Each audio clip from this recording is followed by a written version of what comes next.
नमस्कार, मी डॉक्टर विनीता कुलकर्णी। आज मी सादर करते योगिनी पाळंदे लिखित सर्वपित्री।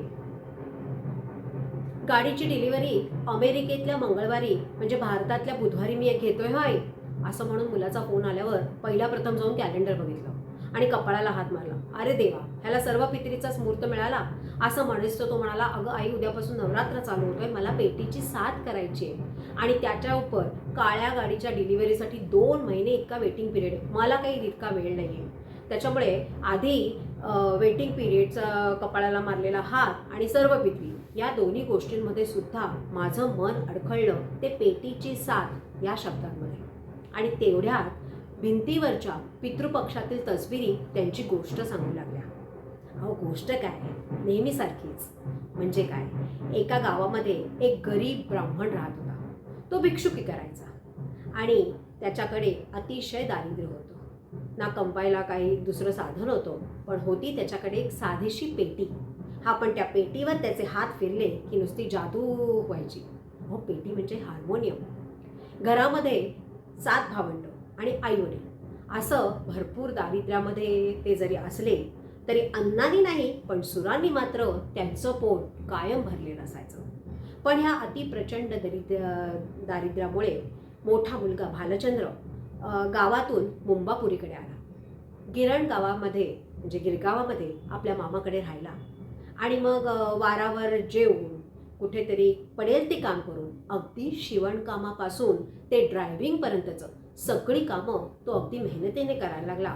पण ह्या सगळ्यामध्ये अखंड साथ दिली ती त्या हार्मोनियमने। दिवसभर अगदी ढोर मेहनत करून रात्रीच्या वेळेला मात्र जवळ असलेल्या रामाच्या मंदिरामध्ये तो त्या कीर्तनकारांना पेटीची साथ द्यायला जायचा आणि इथे तो त्याचा विरंगुळा शोधायचा। असेच दिवस जात होते आणि अचानक एक दिवस तिथे आपले मुंबईचे कमिशनर, आपले महानगरपालिकेचे कमिशनर तिथे आले, दर्दी माणूस।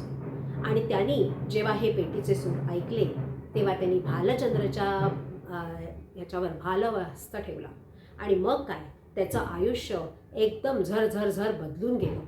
पहिल्यांदी त्याला संगीत शिक्षक म्हणून नोकरी दिली आणि त्याच्या पाठोपाठ त्यांनी स्वतःने आणि संगीताचा गंध नसलेल्या आपल्या पत्नीला सुद्धा त्याने संगीत विशारद केलं आणि तिलाही संगीत शिक्षिकेची नोकरी मिळवून दिली।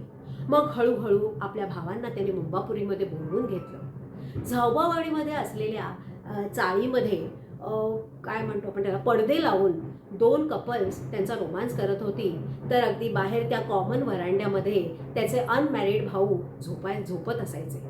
हा, पण जास्तीत जास्त वेळेला हार्मोनियमची प्रॅक्टिस त्या व्हरांड्यामध्येच चालायची बरं का।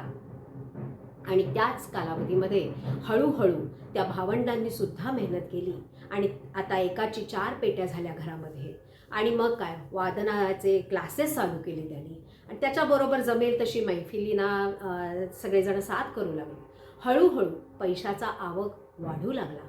मग काय, त्या झावबाच्या खोलीतल्या जागेतनं हळूहळू फ्लॅटमध्ये गेले। मग त्या 1.5 खणामधून 4 BHK पर्यंत इतकी त्यांची मजल गेली। गरीब भिक्षुक ब्राह्मणाच्या संघर्ष कथेतला हा उत्कर्ष बिंदू होता, मात्र हे नक्कीच होतं। मग काय, पुढच्या पिढीकडे शिक्षण आलं, त्याचबरोबर अगदी बोर्डात येण्यापासून ते IIT पर्यंत सगळ्यांची पुढच्या पिढीची मजल गेली।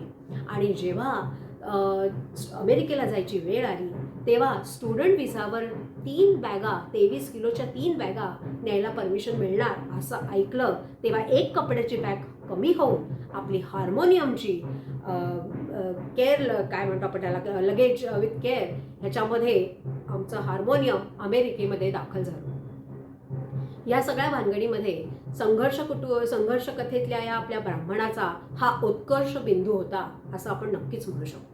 त्याच संघर्ष यात्रेतील पितरांचे सर्वपित्री भरघोस आशीर्वाद घेऊन आमची गाडी येणार आणि त्याच्या डिक्कीमध्ये आमची 30 किलोची हार्मोनियम अगदी विराजमान होणार याचा मला खूप आनंद झाला। आणि त्याचबरोबर पुढच्या पिढीमध्ये सुद्धा आम्ही या ऋण जाणीवा रुजवण्याचा प्रयत्न केला आहे। सरते शेवटी एवढंच म्हणे, सुरांना घेऊन देशांतर करून वणवण फिरून एकभुक्त राहून, वारावर जेवून, अपमान झेलून, चणचण सोसून, भावांना घेऊन लढलेल्या आणि आता तसबिरीमध्ये विराजमान झालेल्या माझ्या सर्व पितरांना, या सर्व पितरीनिमित्त माझा मनोभावे नमस्कार.